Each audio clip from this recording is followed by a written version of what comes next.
¿Generalmente en tu familia son de partos inducidos o cosas así? Sí, pero no genéticamente, o sea, culturalmente. Claro.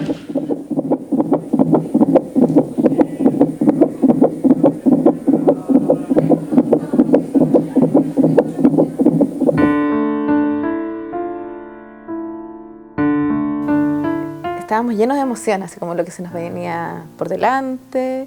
Me hubiese gustado darle un nacimiento digno a ella. Me hubiese gustado que mi parto hubiese sido diferente de la forma que lo soñábamos, que lo sueña la mayoría de las mujeres, parir de forma placentera, acompañada, con amor, que tu hijo llegara de una forma distinta al mundo. Tenía una imagen de un momento crucial, muy bonito, muy importante en la vida de una mujer y por lo tanto casi un espacio sagrado que había que cuidarlo mucho y por lo tanto queríamos que fuera así. Terminó todo lo contrario de lo que nosotros queríamos. O sea, la peor pesadilla fue ese día que pasó lo que pasó.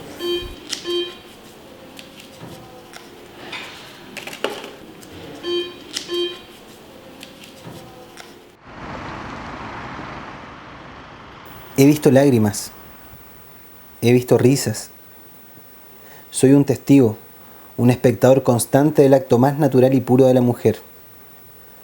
El acto que une a todos quienes habitamos en esta tierra, nacer. Yo nací hace 32 años y descubrí que mi rol era acompañar a traer vidas al mundo, a poner mis manos, mi propia vida y todos mis esfuerzos en luchar para que las mujeres puedan parir con dignidad. Soy matrón. Y sí, soy uno que quiere cambiar la forma de nacer en Chile. Siempre soñé con dedicarme a una temática específica y poder desarrollarla feliz de la vida, porque era algo que me gustaba, y que eso me permitiera conocer otras realidades. Tuve como inquietud por estos temas siempre desde el pregrado. En ese tiempo se hablaba mucho de parto humanizado. Y yo ya había trabajado 2 años en un hospital público y había normalizado un montón de cosas que nunca había normalizado. Como que el movimiento del indignado me abrió los ojos a una mirada crítica que no tuve antes. Y ahí empecé a trabajar un poco con todo el tema de las inequidades sociales, injusticias. Y después, el mismo año 2011, me llegó la invitación a participar del RELACAUPAN, que es la Red Latinoamericana y el Caribe para la Humanización del Parto y el Nacimiento. Ya yo metido en esta temática empecé a compartir con muchas mujeres y cuando empecé a escuchar a las mujeres y sus experiencias de parto, está la realidad y te empecé a dar cuenta que no lo están pasando bien. La mujer, después de llevar dentro de sí 9 meses una vida, lo que espera para el día de su parto es poder estar acompañada, poder recibir un trato amable, un trato digno, poder decidir. Sin embargo, todo lo que ella quiera o desee hoy día está bastante lejos de ocurrir. La definición de violencia obstétrica como tal, que a mí me parece más simple, es esto: apropiación del cuerpo de la mujer por parte del equipo de salud, que tiene como consecuencia exceso de intervenciones, faltas de respeto, maltrato. Si tú me preguntas cuál es mi objetivo, es de verdad construir una sociedad más sana. Yo creo que el mundo está enfermo hoy día. O sea, como que solemos criticar un montón de cosas de la sociedad y no nos damos cuenta que en nuestras manos está cambiar esas cosas. Yo quería un parto normal. Esa era como mi gran meta, mi objetivo. Y por eso me informaba, leía, fui a yoga, me preparé así como con respiración, qué sé yo. Ese día teníamos planificado. Entramos a la sala de parto, llegó, recuerdo, el anestesista. No me preguntaron absolutamente nada y me instalan la vía, que obviamente después supe que me pusieron oxitocina sintética a la vena sin preguntarme nada. Me acuerdo que estaba el anestesista y me pusieron la anestesia. Y claro, fue el alivio, pero también la desconexión. O sea, ya no sentía el dolor de las contracciones y fue así como, ¿y ahora qué hago? Perdí tanto el control de lo que estaba sucediendo en mi parto, ya dejó de ser mi parto, que me entregué. Ya no confié más en mi cuerpo y en posición de litotomía, acostada, me empecé a aterrar. Así como, yo quería libertad de movimiento, ¿qué estoy haciendo aquí? La sensación de pérdida de control en las mujeres con anestesia es algo bien frecuente y el problema es que como muchos procedimientos solamente informamos lo bueno. Oye, sí, la anestesia te va a calmar el dolor, punto. Hoy día la posición de litotomía, que es lejos la menos recomendada, es lejos la más utilizada solo por un tema de comodidad para los equipos. La posición de litotomía, si uno revisa la historia de la humanidad, surge recién en los últimos 2 siglos, como consecuencia de un rey francés, que es Luis XIV, que quería ver nacer a su hijo, entonces ordenó que para el parto de su señora, de su esposa, la colocaran en una posición para que él pudiese ver. Y llega mi médico y así como una cara como media descompuesta me hace el comentario así como: a la horita que se te ocurre parir, o sea, a las 3 de la mañana. O sea, casi como que yo tenía que controlar a qué hora iban a nacer. No es forma de trato. Y me sentí muy presionada para que naciera luego. No te explican en ningún momento: está pasando esto, te vamos a poner esto, esto significa esto, te vamos a hacer esto otro. Nace Gabriel y yo, así como no tenía nada, le alcanzaba a dar un beso, se lo llevan. Y obviamente que tampoco me dijeron que me hizo una episiotomía de la nada, o sea, el corte inmediato. Eso lo supe cuando me dijo que tenían que suturar. La sutura quedó mal hecha y tenía un hematoma en la vagina que se estaba llenando de sangre. Y me llevaron a pabellón para resuturar. Y llegó una matrona así como que me levantó y dijo: ¡ah! Así como yo, ¿qué pasa? No, más que llamar al médico, no sé qué. Entonces, claro, así, nuevamente esta tónica de no decir nada y de esta cara de espanto que lo único que transmiten es miedo finalmente. Pero claro, efectivamente hice una episiotomía y después lo supe porque después fui a control y hasta el mismo control me dice así como: oye, la sutura que te hice te dejó impecable, quedaste como niña de 15. Entonces yo entiendo que para él es una situación súper normal. La episiotomía siempre va.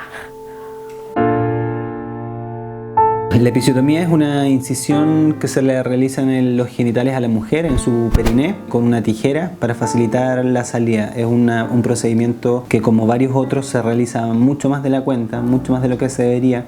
Está desaconsejada principalmente porque genera más problemas que los beneficios que trae.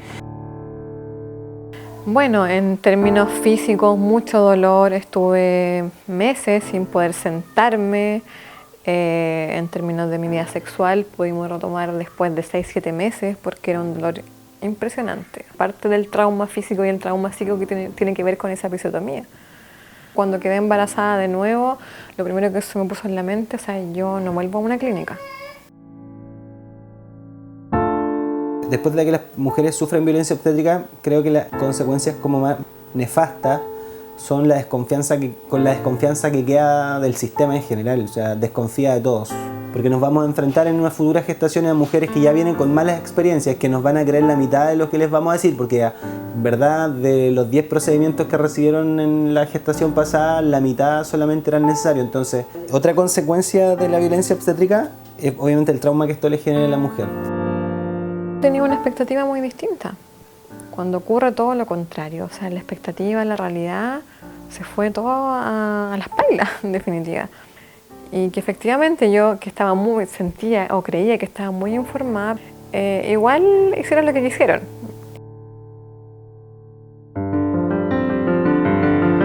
Generalmente me despierto entre las 6:40 y las 7 de la mañana. Si me despierto con tiempo, alcanzo a revisar algo en las redes sociales en la mañana. Y es una tarea no menor porque yo creo que diariamente por Facebook me deben llegar por lo menos 5 o 6 consultas por interno. Llego a la pega, trabajo en un hospital, así que llego a la casa, no sé, tipo 11 de la noche. Y a esa hora empiezo a avanzar en el capítulo del libro que estoy escribiendo. Tengo clara la responsabilidad que tengo, ¿cachai? No puedo andar hablando cualquier cabeza de pescado. Ya tengo un espacio en las redes sociales, bueno, tengo que tratar de hacerme cargo. Pasó que me empecé a dar cuenta que estaba trabajando temas de derechos humanos y me empezaron a invitar a encuentros relacionados con esos temas. Y eso también fue como bien potente cuando empecé a recibir invitaciones desde el extranjero. Siento que estoy haciendo cosas que me hacen sentido, pero siento que tampoco estoy descubriendo la pólvora, o sea, como que sin creerte el cuento y sin que se te suban los humos a la cabeza, empezáis a asumir otras responsabilidades, po. Yo al menos no me acostumbro fácil a la sobreexposición mediática que implica. Primero hay que entender que no es solo un problema nuestro, sino que es un problema en general de casi toda la región. Que lo que ocurrió quizás con que el tema empezó a tomar esta importancia fue que le hemos ido quitando esta condición de temática hippie o de tendencia o de moda, ¿cachai?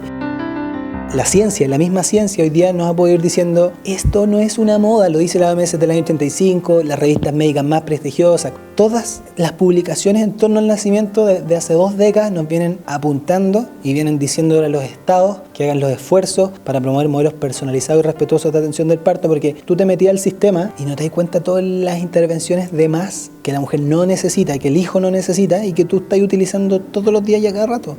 No sé, pues estoy estudiando para entenderlo y es lo que me he dedicado a hacer en estos últimos años, porque no logro entender por qué tenemos un 51% de cesáreas, no logro entender por qué el 90% de las mujeres tiene que recibir oxitocina y romper las membranas para tener un parto, no entiendo por qué 7 de cada 10 mujeres están sin comer durante el trabajo de parto. Lo que las mujeres han hecho es normalizar todos los relatos que han escuchado. Y para ellas es normal que duela, es normal sufrir, es normal parir en litotomía, es normal estar sola. O sea, hay una sumisión con el equipo de salud tremenda.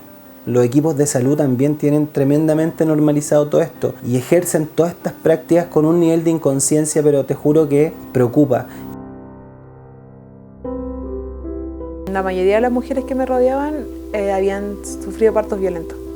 Habían tenido tantos problemas en sus partos que era algo como normal que a mí me pasara algo así.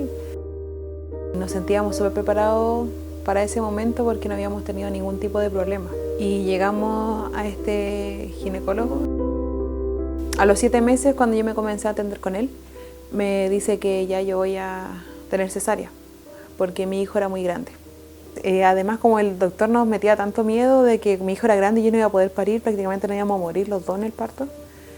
Yo le conté que quería tener un parto natural sin anestesia y me dijo que si quería tener un parto de las técnicas de la caverna, que no me atendiera con él. Él consideraba que ese tipo de parto era algo así como de la época de las cavernas, así algo salvaje. Si a las 7 semanas sin una ecografía un médico me dice que me va a programar una cesárea en 8 semanas más, yo a priori pienso que esa es una cesárea innecesaria. Muchas veces utilizan la idea de que o la guagua está muy grande, o está muy alta, o tu pelvis es muy estrecha, pero al final lo único que a nosotros nos va a decir si esa guagua es muy grande o muy chica, si su pelvis es muy estrecha o no, es el propio trabajo de parto. A menos que al término de la gestación el bebé pese y tenga una estimación ecográfica de por lo menos 4.100 o 4.200 gramos.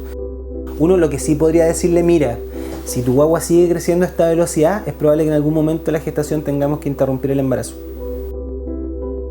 En la mañana comencé con contracciones y empecé a botar el tapón mucoso, que es el inicio ya de que se está desencadenando el parto naturalmente.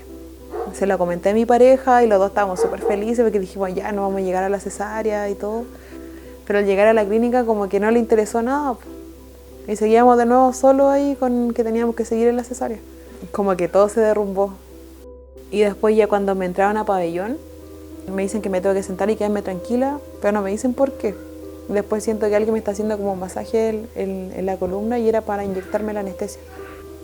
Y bueno, como ya no podía hacer nada, solamente dejé que me hiciera lo que quisieran, pues ya estaba absolutamente dormido todo el cuerpo, no podía hacer nada, ni siquiera hablar.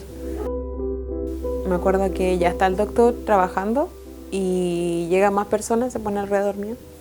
Entonces lo único que hacía mientras me realizaba la operación era hablar sobre el partido de fútbol. Eso, ni siquiera me decían, ponte tú, ay, estamos abriendo, ya viene tu hijo, no sé, palabras bonitas que como para tapar todo esto, nada. Lo único que hacían era hablar sobre eso, qué vaya a hacer después, podríamos ir a tomarnos algo, acuérdate que va a jugar Chile. Me sentí un objeto en ese momento. Esta idea que señalan algunas mujeres que durante el parto, durante su cesárea, el equipo de salud hablaba de cualquier otra cosa, es tan escuchada y tan frecuente como el y a ti no te gustó. Y obviamente la mujer no espera eso, porque la mujer obviamente esperaría que todo el equipo de salud, que para todo el equipo fuera tan importante como para ella. Después de que tuve a mi hijo, empecé a hacer redes con mujeres muy maravillosas y así nos enteramos que casi todas las mujeres que habían pasado por ese doctor habían terminado en cesárea, que él siempre se las programaba a los 7 meses y que las que habían logrado tener parto era porque se desencadenaba el parto antes de la fecha de la cesárea.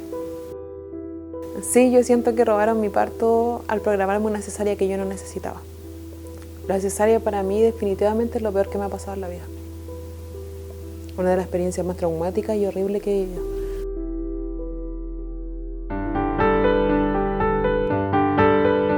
Nos están contactando para muchísimas entrevistas de todo tipo, de tesistas, de practicantes, no sé cuánto, de periodistas, ¿verdad?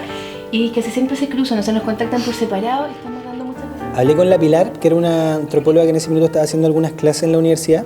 Nosotros veníamos hablando de violencia obstétrica hace rato y le dije, armemos acá en Chile el Observatorio de Violencia Obstétrica. Y ahí nos planteamos los objetivos, como visibilizar la temática mediante encuentros, seminarios, conversatorios. El tema que nosotros hablamos es horrible. Es vulneración de derechos humanos básicos, entonces no es un tema muy grato de hablar. Y obviamente eso tiene costos. Realmente cuando habláis de cosas complicadas te empiezan a apuntar con el dedo. Lo que estamos tratando muchos de hacer es de entender justamente por qué está pasando esto que está pasando, en el fondo, en qué momento normalizamos tanto esto que estaba instalado en las maternidades públicas y privadas. Empecé a dar cuenta que la figura de la matrona no es una figura socialmente muy amada, acompañamos a la mujer durante su ciclo vital, pero la experiencia que las mujeres se llevan de haber conocido a una matrona en un hospital no es la mejor, porque en el hospital era donde la matrona le dice, no te gustó, bueno, ahora aguántate, oye, puja tu guau porque si no la vaya a matar, y ese tipo de frases súper desafortunadas, po. Tienes que hacer que a esa persona, a esa matrona, a ese equipo le haga sentido esto y que entienda la importancia de esto. Esto último te lo digo porque si una mujer es víctima de violencia obstétrica, es probable que igual nos va a meter a todos los equipos de salud en el mismo saco y va a hablar del equipo de salud. ¿Se dan cuenta como el impacto que puede tener si hacemos bien la pega o hacemos mal la pega, o si seguimos replicando lo que está instalado en el fondo? ¿Se dan cuenta el impacto que puede tener que nosotros vayamos desnormalizando esto?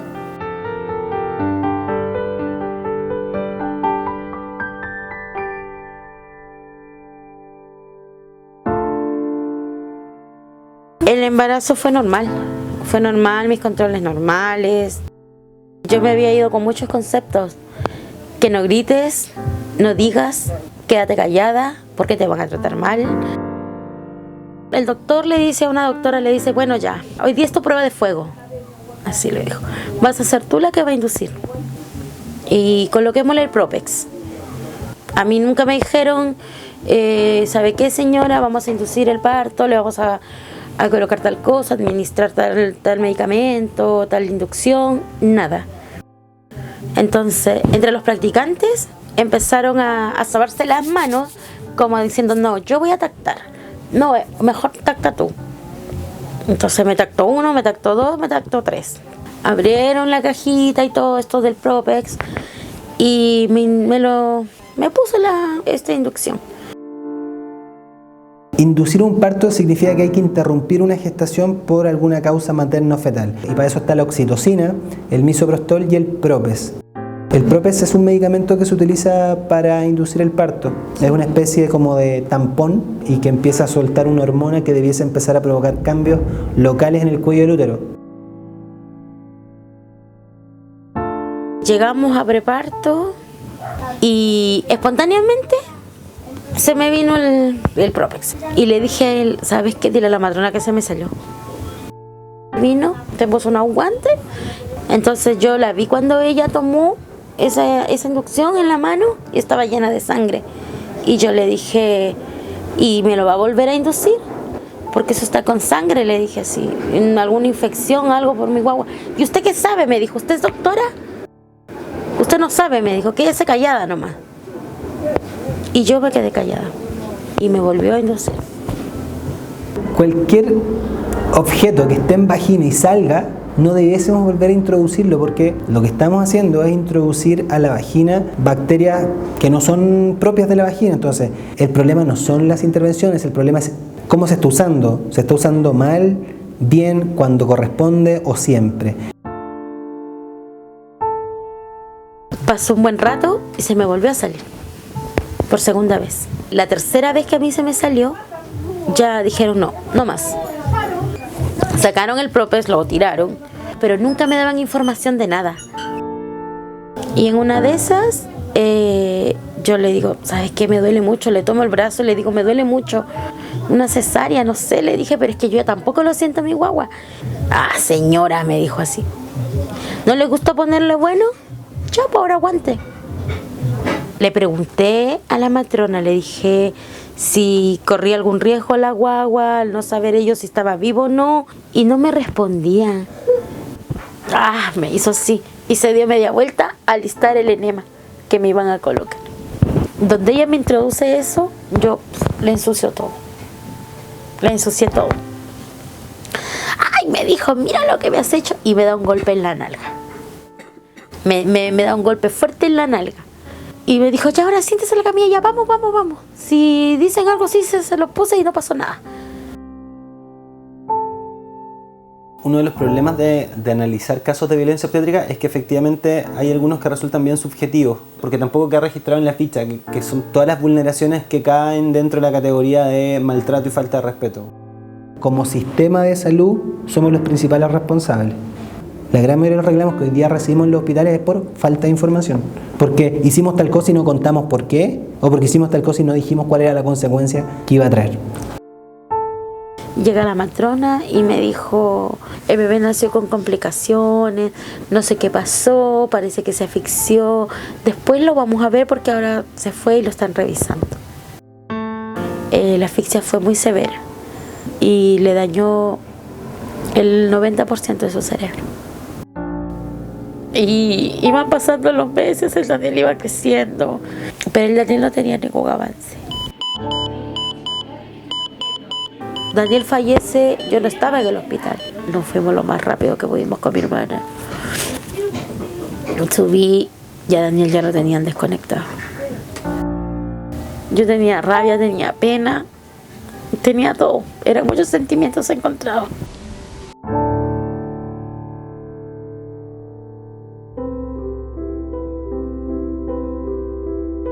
Cuando uno se pone a buscar elementos comunes en los relatos de las mujeres que dicen ser víctimas de violencia obstétrica, aparece el elemento del miedo. Yo creo que las salas de parto hoy día públicas y privadas están llenas de miedo, porque uno siente que efectivamente muchas mujeres calladas de repente, que uno se acerca y dice ¿cómo están? Con mucho dolor, pero ¿por qué no nos avisaste antes? Pucha, es que pensé que me iban a maltratar, o me dijeron que si gritaba o reclamaba mucho no me iban a atender. Tenemos ganas de explicar eso, tenemos ganas de entregar información adecuada, al menos es lo que deberíamos hacer. Creo que hoy día el tema está muchísimo más instalado. Entonces ahora la fase que viene es otra. Yo siempre le digo a los estudiantes que ellos son como el futuro, que hay muchas esperanzas puestas en ellos. Si tú me preguntáis, yo no tengo ganas de contratar a un colega que lleva 30 años haciendo lo mismo y yo motivarlo a hacer el cambio. Prefiero ahorrarme toda esa energía que voy a gastar y contratar a un matrón que quizás tiene menos experiencia, pero que tiene todas las ganas de hacer las cosas como corresponde. Nuestra pega ha sido ir desnormalizando esa mirada que hay de lo que hacen los equipos de salud. Y siento que hoy día al menos hay menos autocomplacencia en los equipos de salud en torno a nuestros discursos. Están empezando a darse cuenta que las mujeres quieren tomar decisiones. Nosotros ya como mujeres en la sociedad nos encontramos en un estado de vulnerabilidad respecto a nuestros derechos, pero cuando estamos pariendo o cuando estamos embarazadas, mucho más. Obviamente me gustaría poder llegar en algún momento a espacios como el ministerio, como organismos internacionales que finalmente logren visibilizar esto. O sea, no sé, pienso en UNICEF, pienso en la OMS, pienso en la Organización Panamericana de la Salud. Como que me he dado cuenta que influyo, solo por el hecho de sentir que estoy ayudando a construir una sociedad mejor. Cuando descubrí los derechos humanos como causa, como vulneración, es bien difícil cerrar los ojos y decir no me hago más cargo de esto, ¿cachai? Creo que voy a estar ligado a los derechos sexuales y reproductivos y a los derechos humanos de las mujeres por el resto de mi vida.